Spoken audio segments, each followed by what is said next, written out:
میرے محترم بزرگوں اور دوستوں، میرے ہم عمر ساتھیوں اور عزیز نوجوانوں، آپ سب جانتے ہیں کہ یہ ماہ محرم ہے، محرم الحرام کا مہینہ چل رہا ہے۔ ہمارے معاشرے میں، مسلم سماج میں اس مہینے کو ایک الگ نگاہ سے دیکھا جاتا ہے۔ اس مہینے کو دیگر مہینوں سے الگ سمجھا جاتا ہے۔ اس حوالے سے میں چند باتیں آپ حضرات کے سامنے پیش کرنا چاہتا ہوں۔ دعا کریں کہ اللہ تعالی مجھے بھی اور آپ کو بھی ان باتوں پر عمل کی توفیق بخشے۔ اس مہینے کے حوالے سے دو طرح کی باتیں میں عرض کرنا چاہتا ہوں۔ پہلی قسم کی بات تو یہ ہے کہ ہمیں اس مہینے میں کیا نہیں کرنا چاہیے، وہ کون کون سے کام ہیں جو ہمیں اس مہینے میں نہیں انجام دینے چاہیے، نہیں کرنے چاہیے۔ تو اس حوالے سے یاد رکھیں، بہت سے مسلم بھائی بھولے بھالے لوگ اس مہینے کو غم اور نحوست کا مہینہ سمجھتے ہیں۔ ان سے پوچھا جاتا ہے کہ بھائی آپ اس ماہ محرم کو غم اور نحوست کا مہینہ کیوں سمجھتے ہیں؟ میں نے بہت سے لوگوں کو دیکھا کہ وہ گاؤں گئے قربانی منانے کے لیے، قربانی منا لی، ذی الحج کا مہینہ گزر گیا، محرم کا مہینہ شروع ہو گیا۔ ان سے کہا گیا بھائی قربانی تو منا لی ہے، اب آ جاؤ۔ تو بولتے ہیں کہ بھائی محرم کا مہینہ شروع ہو گیا ہے، یہ نحوست والا مہینہ ہے، غم والا مہینہ ہے، اس مہینے میں سفر نہیں کرنا چاہیے۔ تو عزیزو، اسلام کے اندر کوئی مہینہ غم اور نحوست والا مہینہ نہیں ہے۔ اسلام کے اندر یہ کوئی چیز نہیں ہے کہ ہم کسی مہینے کو غم اور نحوست کا مہینہ کہیں۔ کوئی زمانہ منحوس نہیں ہوتا۔ ہاں، بندوں کے ان اعمال کی وجہ سے جو وہ زمانے میں کرتے ہیں، اس وقت میں کرتے ہیں، وہ زمانہ اس کے حق میں منحوس ہو سکتا ہے، لیکن بذات خود کوئی زمانہ منحوس نہیں ہوتا۔ بلکہ محرم کا مہینہ تو فضیلت والا مہینہ ہے۔ اس مہینے میں نحوست کا تصور کرنا انتہائی غلط فہمی اور غلط بات ہے۔ اگر کوئی شخص یہ سمجھتا ہے کہ حضرت حسین رضی اللہ عنہ کی شہادت اسی مہینے میں واقع ہوئی، اس لیے یہ مہینہ غم کا مہینہ ہے، یہ مہینہ نحوست کا مہینہ ہے، نعوذ باللہ۔ شہادت کوئی بری چیز نہیں ہے میرے دوستو، شہادت کوئی منحوس چیز نہیں ہے، یہ سراسر غلط ہے۔ بلکہ شہادت کی تو قرآن کریم میں بڑی بڑی فضیلتیں آئی ہے، تو ہم اسے نحوست کا مہینہ کیسے سمجھ سکتے ہیں؟ یہ ہماری بڑی غلط فہمی ہے۔ اور دوسری چیز، اس مہینے میں جو مسلمان دھڑلے سے مناتے ہیں، حالانکہ شریعت کا اس سے دور کا بھی واسطہ نہیں، دور کا بھی واسطہ نہیں ہے، لیکن لوگ اسے قربت سمجھ کر، عبادت سمجھ کر، اچھی چیز سمجھ کر اور شریعت کا حکم سمجھ کر مناتے ہیں۔ وہ چیز یہ ہے کہ لوگ ماتم کرتے ہیں، سوگ مناتے ہیں، اور سوگ والی مجلسوں میں، ماتمی مجلسوں میں شریک ہوتے ہیں۔ میں اس حوالے سے یہ بات کہنا چاہتا ہوں کہ شریعت میں ماتم کی کوئی حیثیت نہیں ہے۔ میں نے بہت سی جگہوں میں دیکھا کہ لوگ ماتم منانے کے لیے جلوس نکالتے ہیں، اس میں ڈھول بھی ہوتے ہیں، باجے بھی ہوتے ہیں، اور طرح طرح کے گیت بھی گائے جاتے ہیں، ماتمی گیت گائے جاتے ہیں، سوگ والے گیت گائے جاتے ہیں، اور ڈھلے سے ڈھول تاشا بجایا جاتا ہے، میرے دوستو یہ سب چیزیں کوئی چیز نہیں ہے۔ شریعت میں ماتم کی کوئی حیثیت نہیں ہے، بلکہ شریعت میں تو ماتم ناجائز ہے، مکروہ ہے، تحریمی ہے۔ اللہ تعالیٰ نے قرآن کریم کے اندر فرمایا یا ایھا النبی اذا جاءک المؤمنات یبایعنک علی ان لا یشرکن باللہ شیئا ولا یسرقن ولا یزنین ولا یقتلن اولادہن ولا یأتین ببہتان یفترینہ بین ایدیہن وارجلہن ولا یعصینک فی معروف فبایعہن واستغفر لہن اللہ ان اللہ غفور الرحیم۔ اللہ فرماتے ہیں اپنے پیغمبر کو، اپنے محبوب نبی سے فرماتے ہیں اے پیغمبر، جب مسلمان عورتیں آپ کے پاس آئے آپ ان سے ان باتوں پر بیعت لیا کرے کہ کہو اللہ کے ساتھ کسی کو شریک نہ کریں گی، اور نہ چوری کریں گی، نہ بدکاری کریں گی، نہ اپنے بچوں کو قتل کریں گی، نہ کوئی بہتان کی اولاد لائیں گی جسے اپنے ہاتھوں اور پیروں کے درمیان گھڑ لے، اور مشروع باتوں میں آپ کی نافرمانی نہیں کریں گی۔ تو آپ ان عورتوں سے، آپ کے پاس آنے والی عورتوں سے ان چیزوں پر بیعت لیا کرے اور ان کے لیے اللہ سے مغفرت طلب کیا کرے، بے شک اللہ بڑا مغفرت کرنے والا، بڑا رحم فرمانے والا ہے۔ بہت سے صحابہ نے ولا یعصینک کا مطلب حضور صلی اللہ علیہ وسلم سے نقل کرتے ہوئے فرمایا کہ ولا یعصینک سے مراد نوحہ کرنا ہے۔ آپ عورتوں سے بیعت لیے، اللہ کے رسول اللہ فرماتے ہیں اے میرے محبوب آپ عورتوں سے بیعت لیا کریں کہ آپ لوگ کبھی نوحہ نہیں کریں گی، کسی میت پر ماتم نہیں کریں گی، ماتم نہیں منائیں گی، سوگ نہیں منائیں گی۔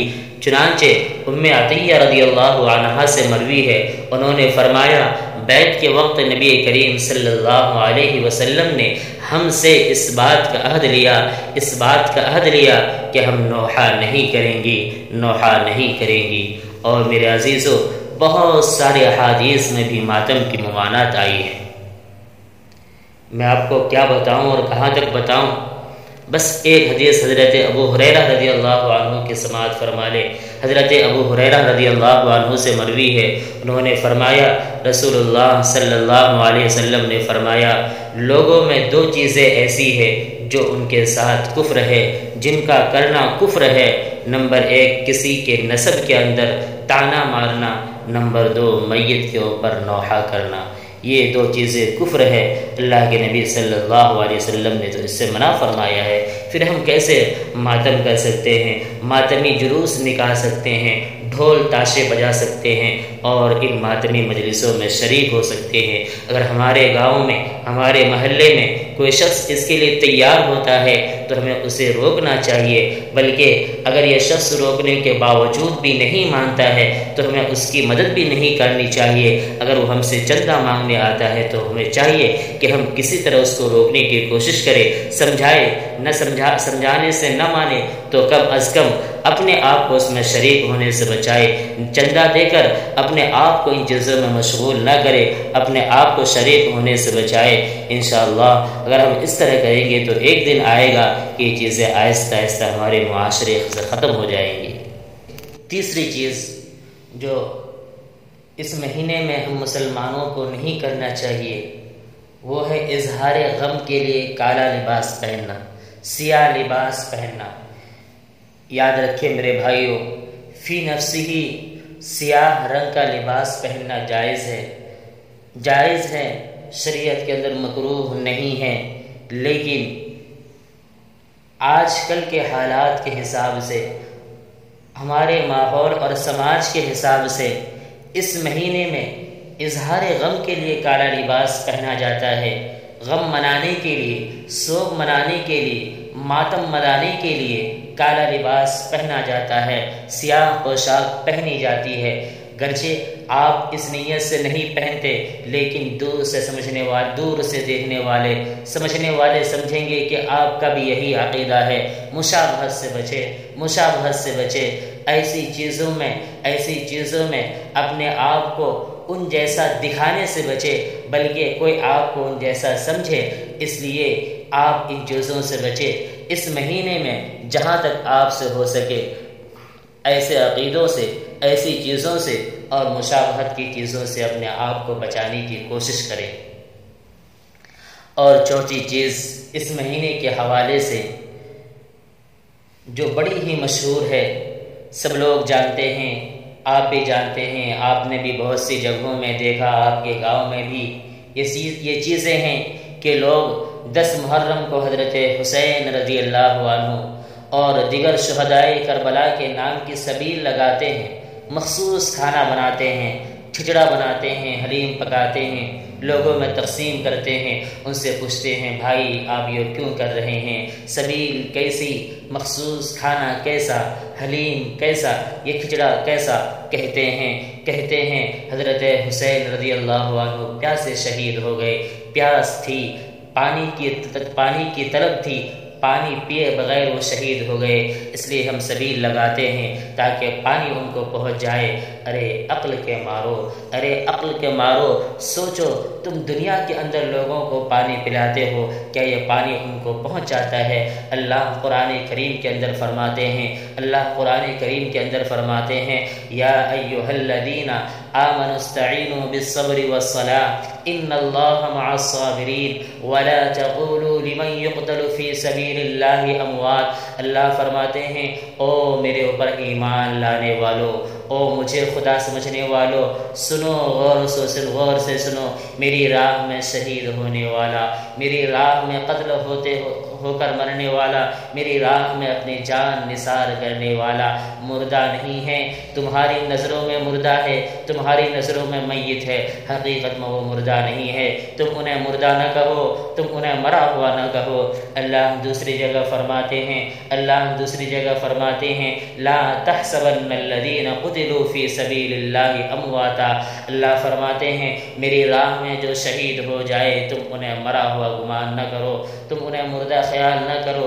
اللہ کے یہاں ان کا جو مقام ہے، اللہ کے یہاں ان کا جو رتبہ ہے، اللہ کے یہاں ان کی جو رفعت ہے، اللہ نے اس چیز کو بھی قرآن کریم کے اندر بیان فرمایا۔ یستبشرون بنعمت من اللہ وفضل وان اللہ لا یضیع اجر المؤمنین۔ اللہ فرماتے ہیں فرحین بما آتاہم اللہ من فضل، اللہ نے ان کو ایسی نعمتیں عطا فرمائی، اللہ نے اپنے یہاں ان کو ایسا مقام عطا فرمایا، وہ شہید بڑے خوش ہے، وہ شہید اپنے آپ پر ناز کرتے ہیں، اپنے آپ پر خوش ہوتے ہیں کہ ہم اللہ کی راہ میں شہید ہو گئے۔ میرے دوستو، میرے عزیزو، آپ ذرا سوچیے، آپ کو کہیں خوشی محسوس ہوتی ہے، آپ کوئی اچھا کھانا کھاتے ہیں، بیوی بچے آپ کے ساتھ نہیں ہوتے، تو آپ کو یہ فیلنگ ہونے لگتی ہے، آپ کو یہ خیال آنے لگتا ہے کاش میری اولاد بھی میرے ساتھ ہوتی، کاش میری بیوی بھی میرے ساتھ ہوتی۔ اللہ فرماتے ہیں جب شہید کو اللہ اپنے یہاں نوازتے ہیں، شہید کو بھی خیال ہونے لگتا ہے میں نے اپنے پیچھے اپنی اولاد چھوڑی ہے، اپنی بیوی چھوڑی ہے، اپنے رشتہ دار چھوڑے ہیں۔ اللہ فرماتے ہیں الشہید جب وہ اپنا مقام دیکھتا ہے، شہید کو اللہ کی نعمتیں ملتی ہے، شہید کہتا ہے یستبشرون بنعمت من اللہ وفضل وان اللہ لا یضیع اجر المؤمنین۔ شہید خوش ہو جاتے ہیں اور کہتے ہیں کاش میں جو پیچھے اولاد چھوڑ کر آیا ہوں، میں نے جو پیچھے رشتہ دار چھوڑے ہیں، بیوی چھوڑی ہے، انہیں بھی معلوم ہو جائے کہ اللہ کے یہاں میرا کتنا مقام ہے، کاش وہ بھی اللہ کی راہ میں شہید ہو کر اللہ کی راہ میں اپنی جان قربان کر کے مجھ سے آ کر ملے۔ دنیا والوں اور سبیل لگانے والوں، تم کیسے سمجھتے ہو کہ وہ لوگ پیاسے ہیں؟ اللہ تو انہیں اچھا سے اچھا کھانا کھلا رہے ہیں، اللہ تو انہیں اچھا سے اچھا پلا رہے ہیں۔ اللہ فرماتے ہیں کہ جو شخص شہید ہو کر اس دنیا سے جاتا ہے، اللہ کے نبی نے فرمایا کہ اس کی روح کو ایک سبز پرندے کے پگوٹے میں بند کر دیا جاتا ہے، اس پرندے کو چھوڑ دیا جاتا ہے، وہ پرندہ جنت کی نہروں سے سیراب ہوتا ہے، وہ پرندہ جنت کے میووں سے لطف اٹھاتا ہے، وہ پرندہ جنت کی نہروں سے سیراب ہوتا ہے۔ او سبیل لگانے والوں، یاد رکھو جنت کے اندر 4 نہریں ہیں۔ اللہ نے فرمایا فیہا انہار من ماء غیر آسن، وہاں پانی کی بھی نہر ہے۔ کیسا پانی؟ تم دنیا کا پانی لاتے ہو، کین میں رکھتے ہو، ڈاکٹر کہتے ہیں 3 دن تک یوز کرنا، اس کے بعد اس پانی کو یوز مت کرنا، اس کے اندر جراثیم پیدا ہو جاتے ہیں۔ اللہ فرماتے ہیں فیہا انہار من ماء غیر آسن، اے دنیا کا پانی ایسا 3 دن کے بعد جراثیم پیدا ہو جائے، جنت کا پانی ایسا فیہا انہار من ماء غیر آسن، کبھی اس کے اندر سڑن نہیں ہوتا، کبھی اس کے اندر جراثیم پیدا نہیں ہوں گے۔ اللہ فرماتے ہیں دوسری نہر فیہا انہار من ماء غیر آسن وانہار من لبن لم یتغیر طعمہ، کبھی نہ بدلنے والے مزہ والا دودھ اس نہر کے اندر ہے۔ دوسری نہر دودھ والی نہر ہے۔ اللہ فرماتے ہیں تیسری نہر شراب والی نہر ہے، شراب کی نہر ہے۔ کیسی شراب؟ جسے پی کر لوگ مست ہو جائیں گے، ان کے عقل بھی نہیں ختم ہوں گی، وہ عقل بھی نہیں کھوئیں گے۔ اللہ فرماتے ہیں کہ وہ شراب پی کر لذت محسوس کریں گے۔ اور دنیا کا شراب پینے والوں، تم شراب پیتے ہو، شراب پی کر ایسے دھت ہو جاتے ہو، ایسے اپنے عقل کھو بیٹھتے ہو، کوئی تمہاری عزت لوٹے تمہیں اس کا خیال نہیں، کوئی تمہارے اوپر تھوکے تمہیں اس کی پرواہ نہیں، تو کوئی تمہارے اوپر سے چلا جائے تمہیں اس کا بھی احساس نہیں ہوتا۔ اللہ فرماتے ہیں کہ آخرت کی شراب ایسی نہیں ہوتی ہے۔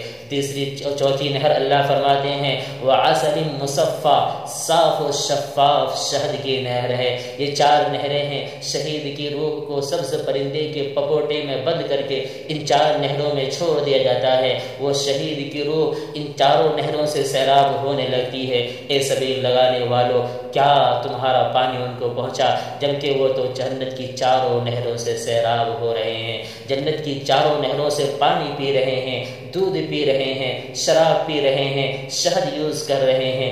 پھر ایسی بدبخت والی، ایسی بے عقلی کی بات کیوں کر رہے ہو؟ ایسی بے عقلی کی بات کیوں کر رہے ہو؟ اس لیے میرے مسلمان بھائیوں، اس حوالے سے میں آپ سے کہوں گا کہ آپ نہ خود سبیل لگائے اور نہ ہی ایسی چیزیں یوز کرے اور نہ ہی ایسا کھانا کھائے، بلکہ اپنے آپ کو ان کھانوں سے، ان سبیلوں سے بچانے کی بھرپور کوشش کرے۔